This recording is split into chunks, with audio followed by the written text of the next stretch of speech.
Imagina que el héroe más famoso de tu país, el hombre cuyo nombre aparece en los libros de texto, cuya estatua domina la plaza principal de su ciudad natal, cuya historia ha sido cantada durante 900 años. Imagina que ese hombre pasó años de su vida luchando para los enemigos de su propia fe.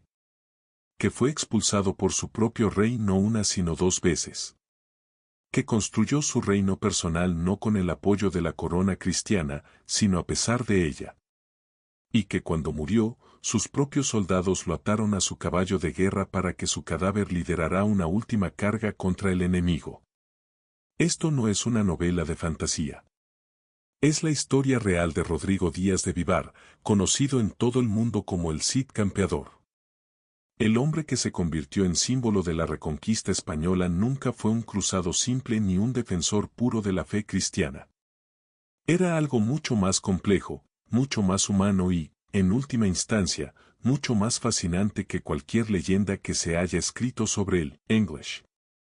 En este video vas a descubrir cómo un joven noble de tierras modestas se convirtió en el comandante más temido de la península ibérica. Cómo fue traicionado por el rey al que servía y eligió servir a un rey musulmán en lugar de rendirse. Cómo conquistó Valencia, una de las ciudades más ricas de España, sin el apoyo de ningún reino y con un ejército de hombres de diferentes dioses. Y cómo su leyenda, construida sobre su vida real pero magnificada por siglos de imaginación, se convirtió en la piedra angular de la identidad española. Prepárate, porque la historia real del Cid es más impactante que cualquier película de Hollywood que hayas visto. Si te gusta este contenido, dale like al video, suscríbete al canal y escribe en los comentarios qué héroe medieval español te gustaría que exploráramos en el próximo episodio. Que lo disfrutes. Para entender a Rodrigo Díaz, hay que entender el mundo en el que nació. El año era aproximadamente 1043, y la península ibérica era uno de los lugares más caóticos y fascinantes del planeta. Wikipedia. No existía España como nación. Lo que había era un mosaico de pequeños reinos cristianos en el norte, que se peleaban constantemente entre ellos, y un mosaico aún más complejo de reinos musulmanes en el sur, los llamados reinos de Taifa, que también se atacaban mutuamente sin descanso. Las alianzas duraban lo que duraba una buena cosecha. Un rey cristiano podía pagar soldados musulmanes para atacar a otro rey cristiano. Un emir musulmán podía aliarse con un conde cristiano para destruir a otro emir. La religión era importante, sí, pero los intereses políticos y económicos la superaban con frecuencia. Este era el mundo en el que nació Rodrigo Díaz, y este mundo moldearía cada decisión de su vida. Rodrigo nació en Vivar, un pequeño pueblo a unos 10 kilómetros al norte de Burgos, en el corazón del Reino de Castilla. Vivar no era nada espectacular, unas pocas docenas de casas de piedra gris apretadas contra una colina, campos de trigo que en verano se volvían dorados y en invierno quedaban cubiertos de una helada que crujía bajo los pies. El viento de la meseta castellana era constante y cortante, un viento que los habitantes de Burgos conocían tan bien que casi ni lo notaban, pero que a los visitantes del sur les parecía una agresión personal. Su padre era Diego Laínez, un noble de la baja aristocracia castellana. Tenía tierras, tenía nombre, pero no tenía la riqueza ni el poder de los grandes señores del reino. En aquella sociedad, el destino de un hombre estaba casi completamente determinado por su nacimiento. Si nacías en una familia poderosa, tenías el futuro asegurado. Si nacías en una familia de mediana nobleza como la de Rodrigo, tenías que ganarte el futuro con la espada. Diego Laínez tomó la mejor decisión que podía tomar para su hijo, lo envió a la corte del infante Sancho, el hijo mayor del rey Fernando I de Castilla. Rodrigo tenía aproximadamente 9 años cuando hizo el viaje de Vivar a Burgos. 3 días a caballo por caminos que en primavera se convertían en ríos de barro y en verano en pistas de polvo que se metía en los ojos y en la boca. Llegó a la corte con ropa modesta y una pequeña espada de práctica que su padre le había dado como regalo de despedida. La corte del rey Fernando en Burgos era un mundo completamente diferente al pueblecito de Vivar. Los pasillos del palacio olían a cera de velas y a cuero curtido. Los caballos del rey, 600 animales de guerra, llenaban las cuadras con su calor y su olor a paja húmeda. Los sirvientes corrían en todas direcciones. Los juglares cantaban por las noches en el salón principal, y los clérigos rezaban sin parar en la capilla real desde antes del amanecer hasta después de la medianoche. Para un niño de Vivar, era como entrar en otro mundo. El joven Sancho tenía aproximadamente la misma edad que Rodrigo. Los dos muchachos fueron puestos juntos bajo la supervisión del ayo de la corte para recibir la educación que correspondía a un futuro caballero. Cada mañana, antes de que saliera el sol, se levantaban para entrenar. Primero con espadas de madera, golpe tras golpe contra postes de roble hasta que los brazos ardían. Luego con lanzas, aprendiendo a mantener el equilibrio mientras el caballo trotaba. Luego con escudo, aprendiendo a resistir el impacto de un golpe sin caerse. Por las tardes, clases de latín con un monje que tenía poca paciencia y mucha regla de madera para los que no prestaban atención. Rodrigo demostró desde muy joven que tenía algo especial. No era el más alto ni el más robusto de los pajes de la corte. Pero tenía una capacidad extraordinaria para leer el campo de batalla, para anticipar lo que haría el adversario antes de que lo hiciera, y para mantener la cabeza fría en el momento en que los demás empezaban a entrar en pánico. Los instructores militares lo notaron. El propio Sancho lo notó. Entre los dos jóvenes se formó una amistad que iba más allá de la jerarquía noble entre un príncipe y su paje. Eran compañeros genuinos, unidos por el entrenamiento compartido y por el tipo de confianza que solo se construye cuando dos personas se han caído juntas del caballo las suficientes veces. Wikipedia. En 1065 murió el rey Fernando I. Era un hombre que había logrado algo extraordinario para su época, unir bajo su mando los reinos de Castilla y León. Pero en el momento de su muerte tomó una decisión que desharía todo ese trabajo. Dividió su reino entre sus tres hijos según la costumbre visigoda. Sancho, el mayor, recibió Castilla. Alfonso, el segundo, recibió León. García, el menor, recibió Galicia. Rodrigo tenía aproximadamente 22 años cuando murió el rey Fernando. Ya no era un paje. Era un caballero formado y el hombre de confianza más cercano del nuevo rey de Castilla, Sancho II. Y estaba a punto de probar su valía en el campo de batalla real, no en los patios de entrenamiento. Lo que vino después lo convertiría en una leyenda dentro de su propia vida. La primera gran demostración del talento de Rodrigo llegó en la batalla de Graus, en 1063, donde Sancho y sus castellanos combatieron junto a tropas musulmanas para defender los intereses del rey de Zaragoza contra el rey Ramiro I de Aragón. Rodrigo Díaz luchó en esa batalla con una ferocidad y una precisión táctica que dejaron a todos sin palabras. El rey Ramiro murió en el campo de batalla.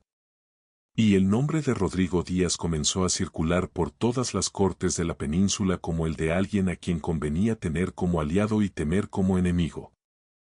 Cuando Sancho II subió al trono de Castilla, Rodrigo Díaz pasó de ser su compañero de entrenamiento a ser su general en jefe, su brazo derecho en la guerra y su consejero más cercano en tiempos de paz. El título que le dieron sus propios soldados lo dice todo, campeador. En latín, campi doctor, maestro del campo de batalla. No era un título que se concediera en una ceremonia oficial. Era un nombre que los propios guerreros empezaron a usar para referirse a él porque no encontraban otro que describiera mejor lo que hacían cuando lo veían luchar. Sancho II tenía el temperamento y la ambición de su padre, pero no su paciencia. Desde el primer día de su reinado quiso recuperar la unidad del reino que Fernando I había dividido. Su objetivo era claro, absorber León y Galicia y reconstruir el poderío castellano-leonés. Y para lograrlo, contaba con Rodrigo Díaz. Las guerras fraternales que siguieron fueron brutales e implacables. En 1072, en la batalla de Golpejera, el ejército de Sancho y Rodrigo aplastó completamente las fuerzas de Alfonso. Rodrigo lideró la carga de caballería que rompió el centro del ejército leonés con una precisión quirúrgica. Alfonso fue capturado, humillado y enviado al exilio en la corte musulmana de Toledo. En ese momento, nadie habría apostado por el futuro de Alfonso. Parecía que Sancho y Rodrigo habían ganado definitivamente. Pero la historia tiene un sentido del humor cruel. En octubre de 1072, el ejército de Sancho sitiaba la ciudad de Zamora, que era el último bastión de resistencia bajo el control de su hermana Urraca. Y allí, en circunstancias que nunca quedaron completamente aclaradas, Sancho II fue asesinado. Un caballero llamado Bellido Dolfo salió de la ciudad aparentemente como mensajero y mató al rey con una lanzada. Si fue un asesinato solitario, una conspiración organizada por Urraca, o incluso algo en lo que Alfonso tuviera un papel desde su exilio, es una pregunta que los historiadores llevan 900 años intentando responder sin llegar a un acuerdo definitivo. Wikipedia. Para Rodrigo Díaz, la muerte de Sancho fue un golpe personal y político devastador. En cuestión de horas, todo lo que habían construido juntos se derrumbó. Alfonso regresó del exilio en Toledo para reclamar el trono, no solo de León sino también de Castilla.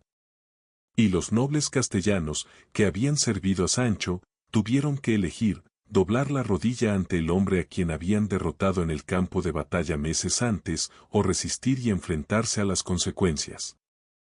La mayoría dobló la rodilla. Pero antes de hacerlo, exigieron una condición. En la iglesia de Santa Gadea de Burgos, en una ceremonia que se ha convertido en uno de los momentos más dramáticos de la historia medieval española, los nobles castellanos exigieron que Alfonso jurara solemnemente que no había tenido ningún papel en el asesinato de su hermano Sancho. Y el hombre elegido para tomar ese juramento, para estar cara a cara frente al nuevo rey y exigirle que repitiera sus palabras hasta 3 veces ante los evangelios y ante los santos, fue Rodrigo Díaz de Vivar. Imagina la escena. La iglesia estaba llena de los nobles más poderosos de Castilla, vestidos con sus mejores ropas, con las espadas en los costados. El incienso llenaba el aire de un olor espeso y dulzón. Las velas proyectaban sombras largas sobre las paredes de piedra. Alfonso VI estaba de pie frente al altar, vestido con las ropas de su nueva realeza, rodeado de sus propios hombres. Y frente a él, con la voz firme y los ojos fijos en los suyos, estaba Rodrigo Díaz. ¿Juras por Dios y por estos evangelios que no tuviste parte en la muerte del rey Sancho? ¿Juras que no la ordenaste ni la aprobaste ni la conociste de antemano? Alfonso juró. Lo hizo con la mandíbula apretada y los ojos brillantes de una ira que apenas podía contener. Lo hizo porque no tenía otra opción política en ese momento. Pero en el instante en que pronunció esas palabras, en el instante en que fue obligado a rebajarse públicamente ante su vasallo, algo se rompió entre los dos hombres para siempre. Durante los años siguientes, Alfonso VI aceptó a Rodrigo como su vasallo y le devolvió sus tierras y títulos. Incluso le dio en matrimonio a su propia sobrina, Jimena Díaz, un gesto de aparente reconciliación. Rodrigo y Jimena se casaron aproximadamente en 1074. Por las crónicas sabemos que fue un matrimonio sólido y leal, que tuvieron 3 hijos, y que Jimena fue una mujer de carácter extraordinario que acompañó a su marido en los momentos más difíciles de su vida. Pero en la corte de Alfonso VI, Rodrigo Díaz nunca volvió a ser completamente bienvenido. Wikipedia. La excusa para el exilio llegó en 1081. Rodrigo había liderado una expedición militar de castigo contra el reino de Toledo sin autorización expresa del rey. Según Alfonso, esto era un acto de insubordinación inaceptable. Según Rodrigo, estaba protegiendo los intereses castellanos ante una amenaza real. Quizás ambos tenían razón. Quizás ninguno. Lo que importa es que Alfonso aprovechó la oportunidad. El decreto de exilio fue seco y brutal. Rodrigo Díaz de Vivar tenía 9 días para abandonar Castilla con toda su familia. No podría llevarse más de lo que cabía en sus carros. Sus tierras quedaban confiscadas. Su nombre, el nombre del campeador, era borrado de los registros del reino. Si regresaba sin permiso del rey, sería tratado como un traidor. La mañana en que Rodrigo partió al exilio, los habitantes de Burgos salían a sus puertas para verlo pasar, pero nadie se atrevía a hablarle. El decreto real prohibía a cualquier castellano darle asilo o ayuda bajo pena de perder sus propias tierras. Rodrigo lo sabía. Avanzó por las calles de la ciudad con la espalda recta y la mirada al frente, como si estuviera liderando un ejército victorioso y no marchando al destierro. Detrás de él iban sus 300 caballeros leales, los que habían renunciado a sus propias posesiones y títulos para seguirlo. Y detrás de ellos, en un carro cubierto con telas gruesas para protegerla del viento de la meseta, Jimena con sus 3 hijos pequeños. Rodrigo la miró una última vez antes de abandonar la ciudad. No hay registro de lo que se dijeron. Pero si sabemos que Jimena y los niños se quedaron en el monasterio de San Pedro de Cardeña mientras él marchaba al norte, hacia el único lugar donde un caballero exiliado podía encontrar trabajo en aquella época. Hacia los reinos musulmanes. El reino de Taifa de Zaragoza era, en 1081, uno de los territorios más ricos y sofisticados de toda la península ibérica. Si Burgos era una ciudad de piedra gris y vientos helados donde la vida giraba en torno a las iglesias y los cuarteles, Zaragoza era otro universo. Sus calles olían a especias que llegaban en barcos desde el Mediterráneo oriental. Sus mercados vendían seda de Persia, cerámica de Córdoba, libros en árabe copiados a mano por escribas que cobraban más que muchos nobles castellanos. El Palacio de la Aljafería, donde vivía el rey Al-Muqtadir, era una construcción que dejaba sin palabras a cualquier viajero que llegaba del norte.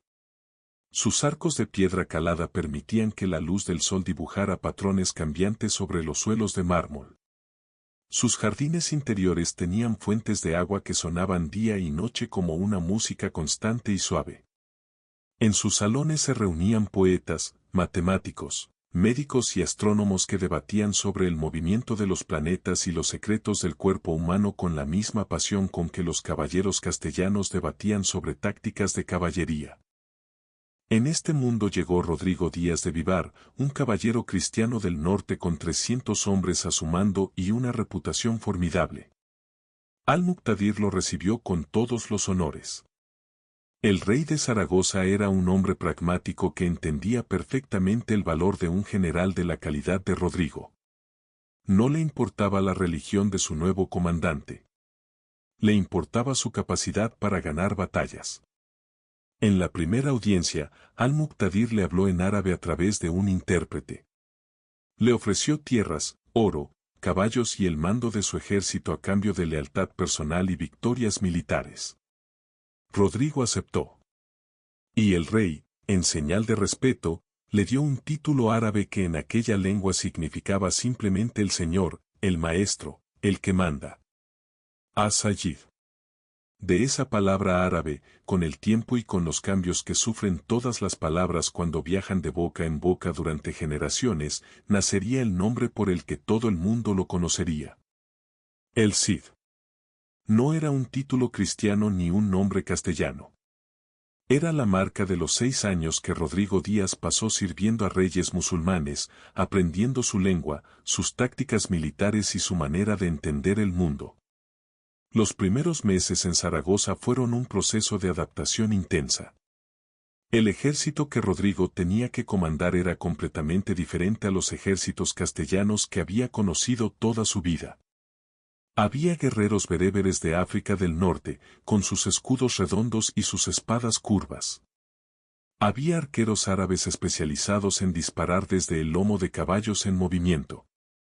Había soldados de infantería del norte de la península, tanto musulmanes como algunos mercenarios cristianos de Aragón y Navarra que habían llegado a Zaragoza por las mismas razones que Rodrigo. Necesitaban trabajo y allí había quien pagara bien.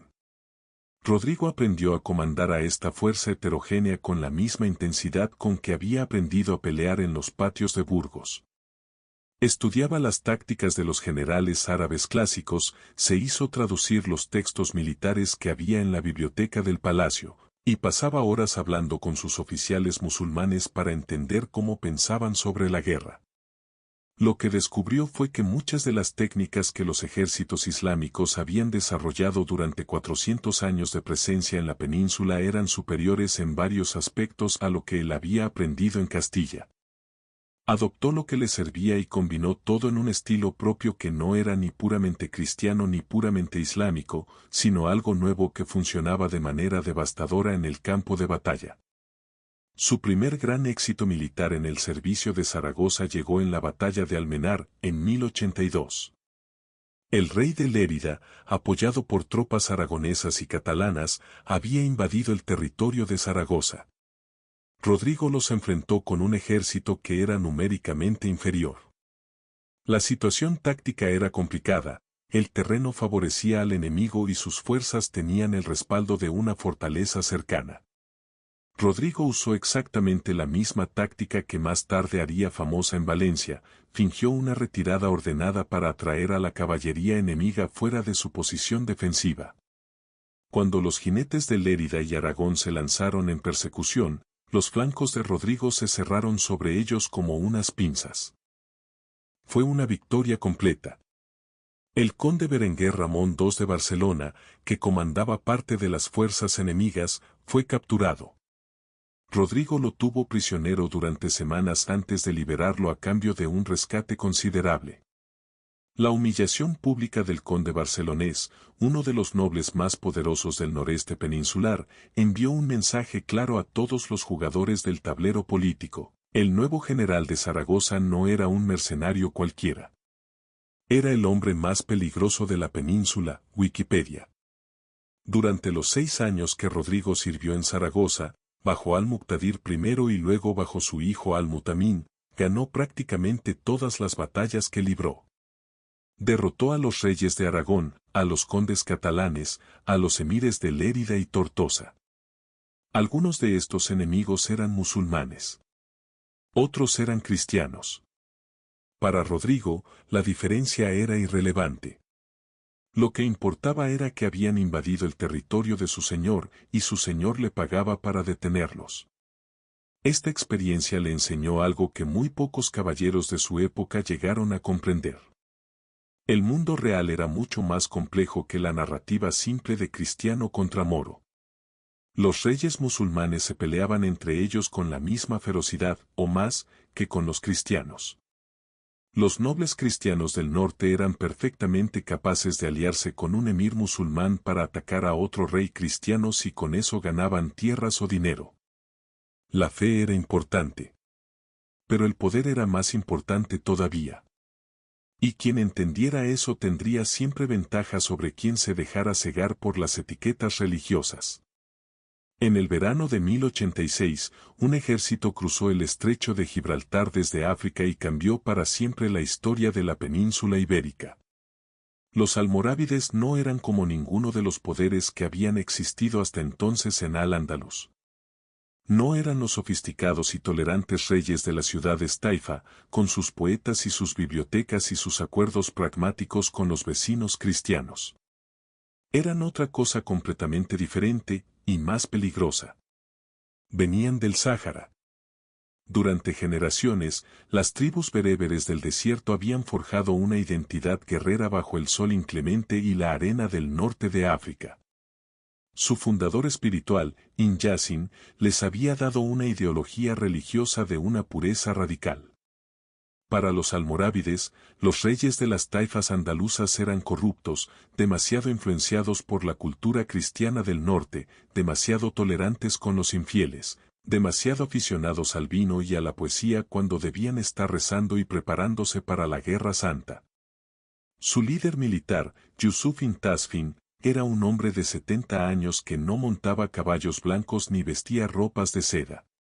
Viajaba en camello, dormía en tiendas simples, rezaba 5 veces al día sin falta y nunca tocó el alcohol ni la música. Sus guerreros vestían de negro y llevaban tambores de guerra que se podían oír desde varios kilómetros de distancia, un sonido grave y rítmico que muchos supervivientes de sus batallas describirían como el sonido del fin del mundo. Los reyes Taifa de Al-Ándalus, acosados por la presión militar creciente de Alfonso VI de Castilla y León, tomaron la decisión que en retrospectiva fue un error fatal. Los invitaron a cruzar el estrecho y ayudarlos. El veintitantos de octubre de 1086, en la llanura de Sagrajas, cerca de Badajoz, los almorávides se enfrentaron al ejército de Alfonso VI. Rodrigo Díaz no estuvo en esa batalla. Estaba todavía en el servicio de Zaragoza, combatiendo en el noreste peninsular. Pero las noticias de lo que ocurrió en Sagrajas llegaron a todos los rincones de la península en cuestión de días. Alfonso VI sufrió una de las derrotas más humillantes de su reinado. Los tambores almorávides atronaron durante horas sobre el campo de batalla mientras la caballería africana aplastaba sistemáticamente los escuadrones castellano-leoneses. El rey escapó herido, rodeado de apenas unos pocos caballeros de su guardia personal. Huyó hacia el norte sin mirar atrás, dejando atrás a miles de sus soldados muertos o capturados. Por primera vez en décadas, los reinos cristianos del norte sentían que no eran ellos los que avanzaban hacia el sur, sino una marea oscura que venía del sur y que podía tragárselos enteros. En ese contexto de terror y urgencia política, Alfonso VI recordó quién era el mejor general que había conocido en su vida. Tragó su orgullo, que en un rey medieval era una operación que requería un esfuerzo casi sobrehumano, y envió emisarios a Rodrigo Díaz ofreciéndole el perdón. Sus tierras serían devueltas, su nombre rehabilitado, su familia reunida. Todo lo que tenía que hacer era regresar a servir a Castilla. Rodrigo respondió que sí. Pero en sus propios términos. Ya no era un vasallo que pedía el favor de su señor.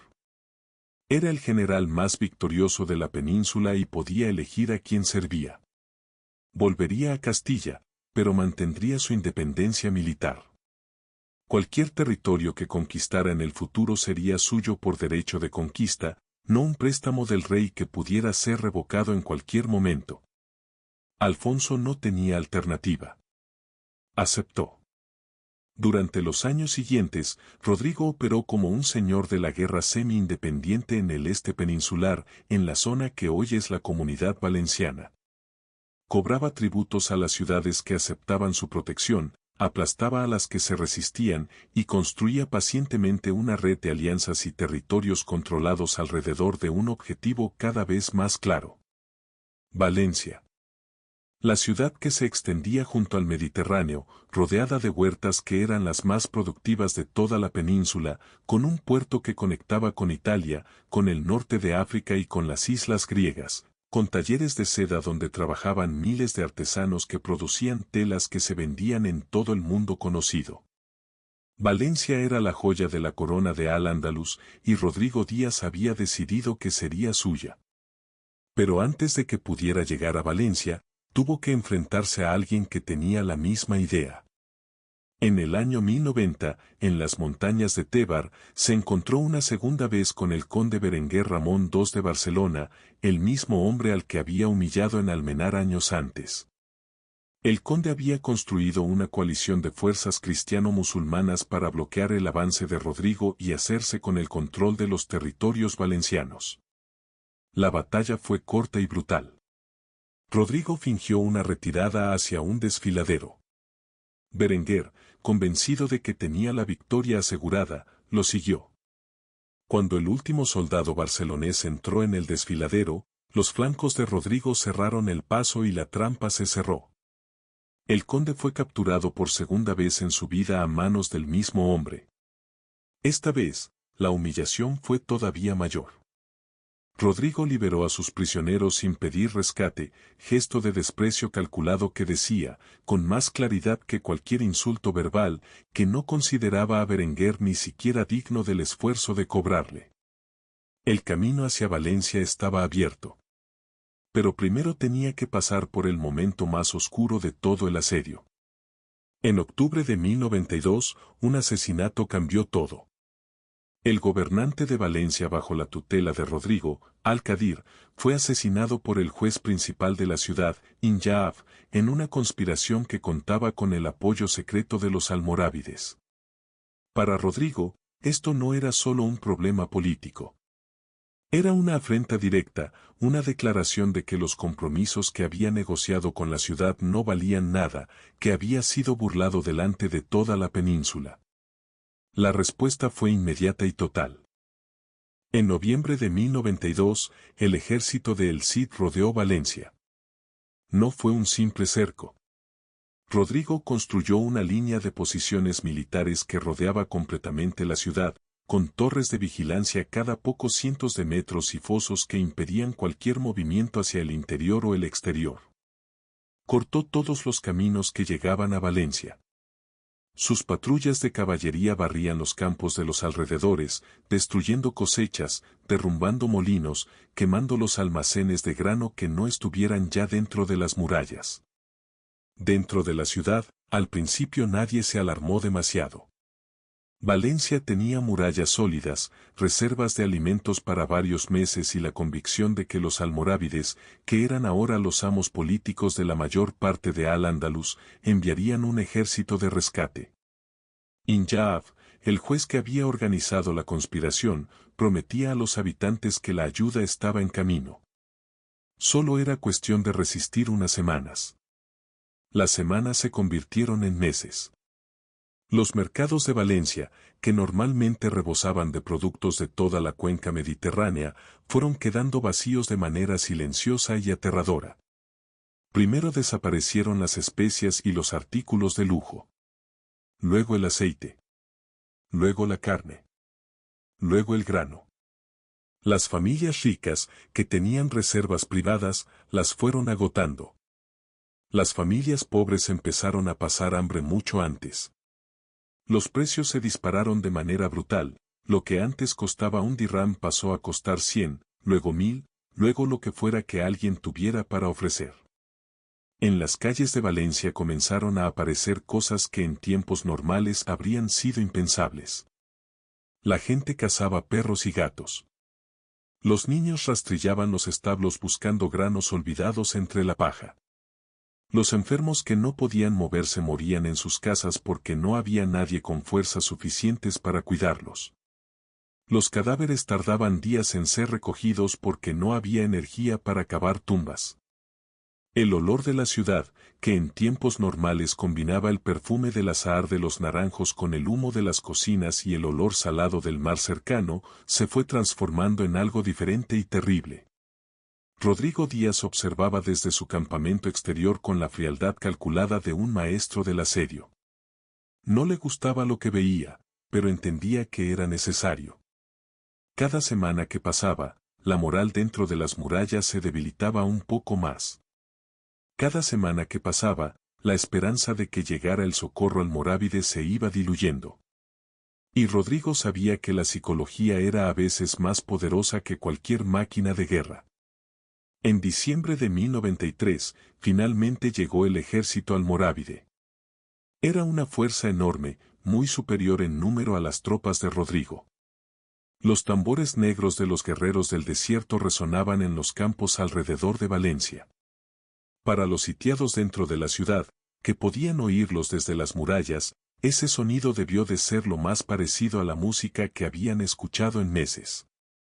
Rodrigo evaluó la situación en pocos minutos. Un enfrentamiento directo sería desastroso. El enemigo tenía demasiados hombres y demasiada confianza. Pero la confianza podía convertirse en arrogancia, y la arrogancia en trampa. En la oscuridad de la noche, Rodrigo ordenó a su caballería más ágil que atacara los puestos avanzados del campamento almorávide con toda la agresividad posible. El objetivo no era destruir al enemigo. Era provocarlo. Hacerle creer que los cristianos estaban desesperados y atacaban de manera desordenada. Y cuando los jinetes africanos, mucho más numerosos y llenos de la energía del soldado recién llegado que todavía no ha pasado meses en un campamento bajo la lluvia castellana, salieron en persecución, Rodrigo se retiró. Ordenadamente. Calculadamente. Llevando a los perseguidores exactamente hacia donde quería. Los almorávides persiguieron a la caballería de Rodrigo durante kilómetros, entrando sin darse cuenta en terreno que él había elegido de antemano. Cuando la trampa se cerró, los flancos de Rodrigo atacaron desde los lados con toda su fuerza mientras el centro se detenía y se daba la vuelta. El campamento almorávide, que había sido vaciado de sus mejores guerreros durante la persecución, fue atacado simultáneamente por una columna de infantería que había permanecido oculta desde el principio de la operación. Los estandartes del ejército de socorro, los símbolos físicos del poder almorávide en la región, fueron capturados. El tesoro de campaña, el oro y la plata que los comandantes africanos llevaban para pagar a sus tropas, fue tomado. Y cuando los jinetes almorávides regresaron de la persecución y encontraron su campamento en llamas y sus estandartes en manos enemigas, la moral colapsó. El ejército de socorro se retiró hacia el sur. No hacia el norte de África, sino simplemente hacia el sur de la península, dejando Valencia a su suerte. Dentro de las murallas, cuando esta noticia llegó, fue como un golpe físico en el estómago de toda la población. No había más esperanza. El rescate no vendría. La única opción era rendirse o morir de hambre. Las negociaciones comenzaron en mayo de 1094. Rodrigo fue pragmático, prometió que no habría masacre general, que la población civil sería respetada, que los comerciantes podían quedarse con sus negocios. Pero exigió la entrega incondicional de la ciudad y la rendición personal de Injab. El 15 de junio de 1094, tras 19 meses de asedio, las puertas de Valencia se abrieron ante Rodrigo Díaz de Vivar. Tenía 51 años. Había partido al exilio con 300 hombres y sin tierras 13 años antes. Ahora entraba a caballo en una de las ciudades más ricas de España, y era suya. No como vasallo de ningún rey. No como conquistador al servicio de la corona. Era suya porque él y sus hombres la habían tomado, y nadie en el mundo en ese momento tenía el poder militar para quitársela. El castigo de Injab fue público y ejemplar. Fue quemado vivo en la plaza principal de la ciudad ante la presencia de los comandantes de Rodrigo. Era una señal inequívoca para toda la península. La lealtad tenía un precio. La traición también. Lo primero que Rodrigo Díaz hizo después de tomar Valencia fue algo que nadie esperaba. No expulsó a la población musulmana. No ordenó la conversión forzada al cristianismo. No repartió los barrios de la ciudad entre sus caballeros castellanos como se habría hecho en una conquista cristiana normal. En cambio, llamó a los líderes religiosos y civiles de Valencia a una audiencia en el palacio y les explicó las reglas de su nuevo gobierno. Los musulmanes podían quedarse. Sus mezquitas permanecerían abiertas. Sus jueces continuarían administrando justicia según la ley islámica para los litigios entre musulmanes. Sus comerciantes seguirían comerciando. Sus artesanos seguirían trabajando. A cambio, pagarían impuestos al nuevo señor, respetarían su autoridad suprema en asuntos militares y políticos, y no apoyarían ningún intento externo de reconquistar la ciudad. Este acuerdo no era altruismo. Era puro pragmatismo. La población de Valencia era abrumadoramente musulmana. Si la hubiera tratado como enemigos conquistados, habría tenido que controlar una ciudad llena de rebeldes con un ejército que nunca tendría suficientes hombres. En cambio, al respetar la estructura social existente, se convertía en el protector de esa población, no en su opresor. Y una población que lo ve como protector es mucho más fácil de gobernar que una que lo ve como ocupante. El resultado fue un experimento político único en la Europa medieval. La corte de El Cid en Valencia era un lugar donde el árabe y el castellano se hablaban con igual frecuencia.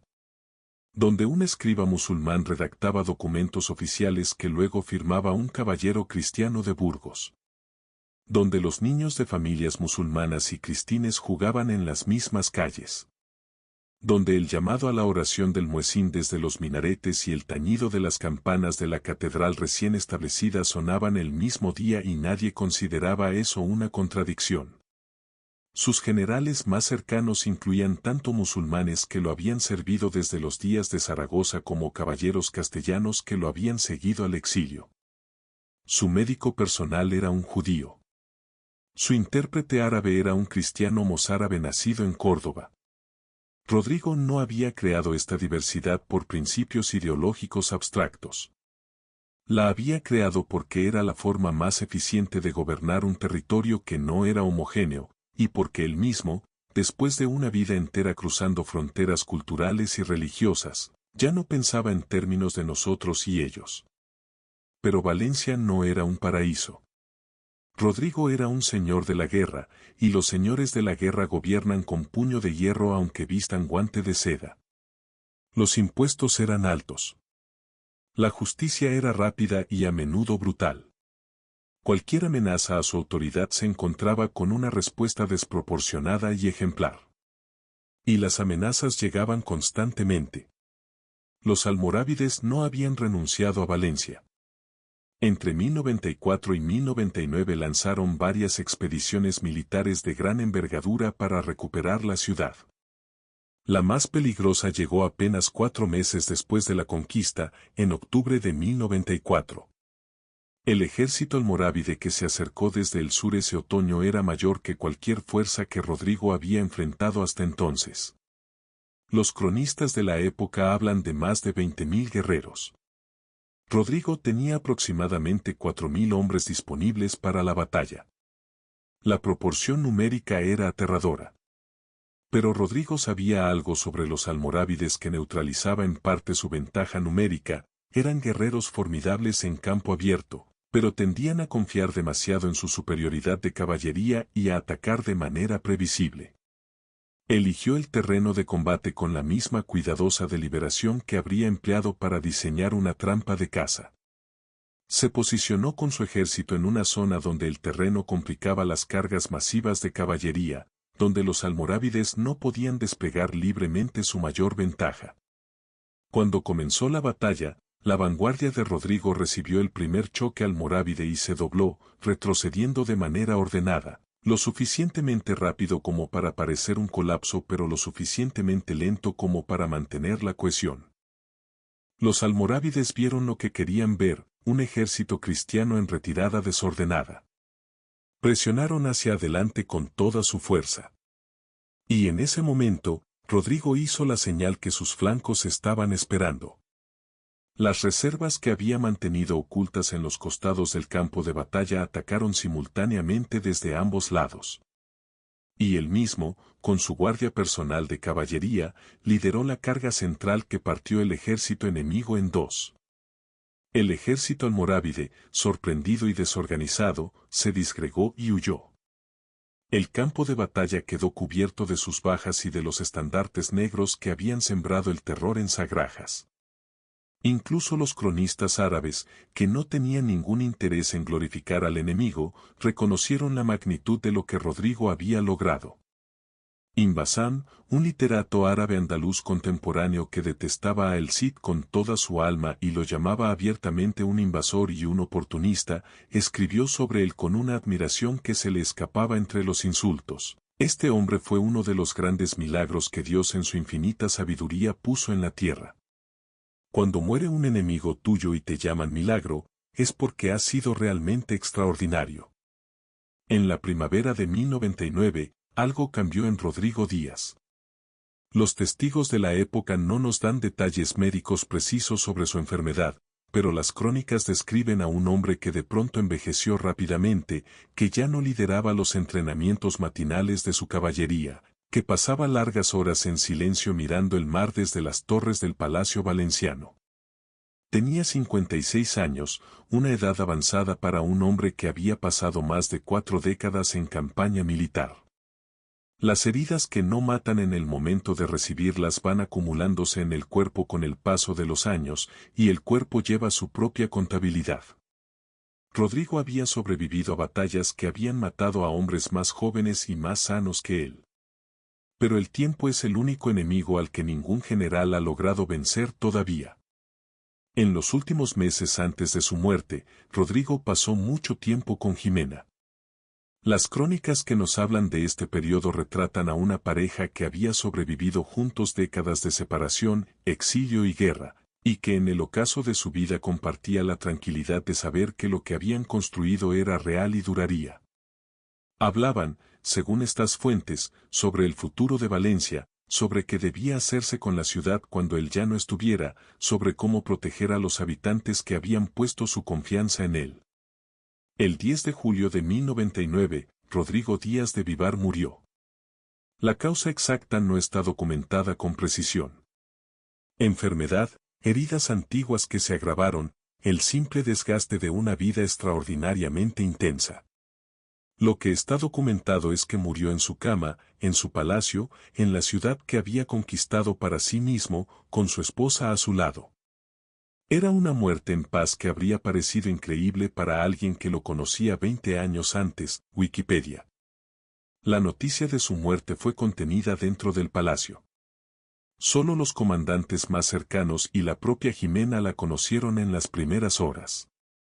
Y la razón era completamente práctica: si los almorávides en el sur se enteraban de que el Cid había muerto, lanzarían un ataque inmediato y masivo contra Valencia. La única razón por la que no lo habían hecho hasta entonces era el miedo a enfrentarse a él.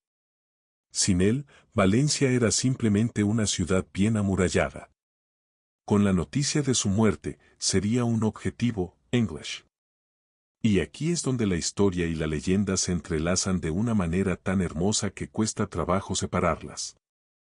La tradición medieval, recogida en varias crónicas de los siglos siguientes, cuenta que Jimena y los generales de Rodrigo tomaron una decisión extraordinaria. Embalsamaron su cuerpo, lo vistieron con su armadura completa, lo colocaron sobre su caballo de guerra babieca, y lo ataron firmemente a la silla para que no pudiera caerse. Cuando las tropas almorávides atacaron los días siguientes, los soldados de Valencia abrieron las puertas y dejaron salir al frente de la columna la figura familiar de su señor, montado en su caballo blanco, con la espada tizona en la mano y el yelmo sobre el rostro. Los almorávides vieron venir hacia ellos al hombre que los había derrotado en todas las batallas anteriores. Ese hombre que había demostrado una y otra vez que era imposible de matar. El pánico se extendió por sus filas con la velocidad de un incendio en un campo de paja seca. Algunos huyeron directamente. Otros dudaron. Y en ese momento de vacilación, la caballería cristiana que venía detrás del cadáver los atacó con toda su fuerza. Los almorávides fueron derrotados. Valencia fue salvada. Y el Cid había ganado su última batalla desde la muerte. Esta historia no puede ser verificada documentalmente con las fuentes que han llegado hasta nosotros. Los historiadores modernos son escépticos y con razón. Los detalles son demasiado perfectos, demasiado literarios, para ser verdad histórica pura. Lo más probable es que sea una leyenda creada décadas después de los hechos, elaborada por narradores que querían darle a la figura de El Cid un final digno de su vida extraordinaria, English. Pero aquí está lo más fascinante. El hecho de que esta leyenda fuera creída, repetida y celebrada durante siglos nos dice algo tremendamente importante sobre el impacto que Rodrigo Díaz tuvo en la imaginación de sus contemporáneos y de las generaciones siguientes. Para que una historia así pudiera circular y ser aceptada, el hombre real tenía que haber sido tan extraordinario que sus soldados podían creer que ni siquiera la muerte lo detendría. Lo que sí está completamente documentado es que 3 años después de su muerte, en 1102, Valencia se volvió imposible de defender sin él. Jimena, al mando de la guarnición cristiana, resistió todo lo que pudo. Pero los ataques almorávides eran continuos, las fuerzas disponibles disminuían y el rey Alfonso VI, que había enviado un ejército de socorro, reconoció que mantener la ciudad no era militarmente viable. La evacuación fue ordenada pero dolorosa. Las tropas cristianas salieron en columna organizada, llevando consigo todo lo que podían transportar. Y llevando también, embalsamado con cuidado, el cuerpo de Rodrigo Díaz. Porque incluso muerto, incluso después de 3 años, nadie en el mundo cristiano de la época concebía que el campeador fuera enterrado en tierra que no fuera la suya. Antes de partir, prendieron fuego a partes de la ciudad. El humo negro de Valencia ardiendo se veía desde kilómetros de distancia.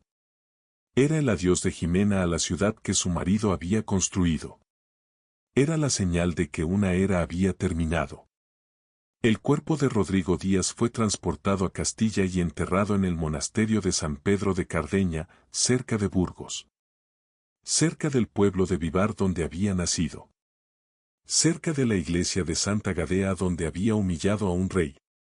Cerca de los campos donde había aprendido a montar a caballo siendo niño. El campeador había vuelto a casa. Aproximadamente 50 años después de la muerte de Rodrigo Díaz, un poeta anónimo tomó la pluma y comenzó a escribir. Vivía en un mundo diferente al del campeador. Los almorávides habían sido derrotados y reemplazados por una nueva ola de fundamentalistas africanos, los almohades. La reconquista había sufrido retrocesos terribles y luego avanzado de nuevo. Alfonso VIII, nieto del Alfonso que había exiliado a Rodrigo, había ganado la batalla de las Navas de Tolosa en 1212, un siglo después de que el Cid muriera. España necesitaba héroes. Y ese poeta anónimo le dio el más grande de todos. El Cantar de Mio Cid, el primer gran poema épico en lengua castellana, transformó al mercenario pragmático en el vasallo perfecto. En el poema, Rodrigo es expulsado injustamente por un rey crédulo que escucha las mentiras de envidiosos cortesanos. No hay mención de la humillación del juramento de Santa Gadea. No hay mención de los 6 años al servicio de los reyes musulmanes de Zaragoza. No hay referencia a las ciudades cristianas que saqueó, ni a los nobles castellanos a los que extorsionó para financiar sus campañas. En cambio, el poema nos da un Rodrigo que sufre el exilio con dignidad cristiana, que lucha con fe y lealtad, que conquista Valencia como un cruzado devoto, que humilla a sus enemigos en los tribunales reales con la misma elegancia con que los derrota en el campo de batalla, y que finalmente es vindicado por el rey al que siempre sirvió con el corazón puro. Es una obra maestra literaria. Y también es, en muchos aspectos fundamentales, una obra de ficción. Comparemos directamente dos momentos del poema con la realidad histórica. En el Cantar, el Cid llora cuando tiene que alejarse de su familia al partir al exilio. Es un momento de ternura humana auténtica. La historia real nos dice que cuando partió al exilio en 1081, dejó a Jimena y a los niños en el monasterio de San Pedro de Cardeña y en las semanas siguientes ya estaba negociando activamente con los reyes musulmanes de Zaragoza su nuevo contrato. La emoción humana y el pragmatismo político convivían en el mismo hombre y el poeta solo recogió una de las dos caras. En el Cantar, la conquista de Valencia es presentada como un acto de fe cristiana, la recuperación de territorio para la cruz. La realidad histórica es que Rodrigo gobernó Valencia como un señor multicultural que respetó las instituciones islámicas y cuyo ejército incluía tantos musulmanes como cristianos. La motivación real era construir su propio reino independiente, no ampliar la frontera cristiana. A lo largo de los siglos, cada época ha tomado la figura de el Cid y la ha moldeado según sus propias necesidades. En el siglo XVII, el dramaturgo francés Pierre Corneille escribió Le Cid, una obra de teatro que convertía a Rodrigo en un héroe romántico atrapado entre el amor y el honor. La obra fue un escándalo en la Francia de Richelieu y también un éxito masivo que hizo que el nombre de el Cid llegara a todos los salones cultos de Europa. En el siglo XX, la dictadura franquista encontró en el Cid el símbolo perfecto para su propaganda nacionalista. Francisco Franco necesitaba una imagen de España como nación guerrera, cristiana y eternamente enfrentada al Islam. El Cid, depurado de toda su complejidad histórica, con sus años al servicio de los musulmanes completamente borrados, era el héroe perfecto para ese relato. Los libros de texto escolares de la época presentaban a Rodrigo Díaz como el defensor puro de la fe cristiana. Las películas lo mostraban como un guerrero sin tacha. En 1961, Hollywood puso el broche de oro a esta versión mitificada. El actor estadounidense Charlton Heston encarnó a el Cid en una épica cinematográfica de 3 horas rodada en España con un presupuesto astronómico.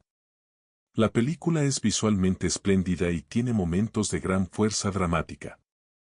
También es, históricamente hablando, una fantasía casi total. El Cid de la pantalla es un paladín sin defecto, que lucha siempre del lado correcto por las razones correctas. El Rodrigo histórico habría encontrado al personaje de la película completamente irreconocible. Entonces, ¿qué nos queda cuando quitamos todas las capas de mito, propaganda y romantización? Nos queda algo más interesante que cualquier leyenda. Nos queda un hombre que nació sin privilegios especiales y murió como señor de una de las ciudades más ricas de España. Un hombre que cuando fue traicionado por su rey no se rindió sino que encontró una solución inesperada y brillante. Un hombre que fue capaz de liderar ejércitos de personas de diferentes religiones porque entendió algo que muy pocos de sus contemporáneos llegaron a comprender, que la competencia, la lealtad personal y el buen juicio no tienen religión. Un hombre que perdió su primera vida en Castilla y se construyó una segunda completamente diferente. Y luego una tercera en Valencia. Y que en cada una de esas vidas fue completamente el mismo, sin doblegarse ante ninguna presión para convertirse en lo que otros esperaban de él. La espada tizona, que la tradición atribuye a el Cid y que hoy se puede ver en el Museo de Burgos, vale lo que vale no por el acero del que está hecha. Vale por la historia que porta. Vale porque es el símbolo tangible de que un hombre de carne y hueso, imperfecto y contradictorio y extraordinariamente capaz, existió realmente y dejó una marca en el mundo que 900 años no han podido borrar. El Cid murió en Valencia en julio de 1099. Pero antes de morir, había demostrado algo que los reyes y los papas y los grandes señores de su época con todos sus ejércitos y todos sus títulos no lograron demostrar, que un hombre solo, con suficiente inteligencia, coraje y voluntad, puede cambiar el curso de la historia. Eso no es una leyenda. Eso es la verdad más desnuda y más poderosa de su vida. Si te ha gustado este video, dale like, suscríbete al canal y escríbenos en los comentarios qué héroe medieval español te gustaría que exploráramos en el próximo episodio. Aquí te esperamos.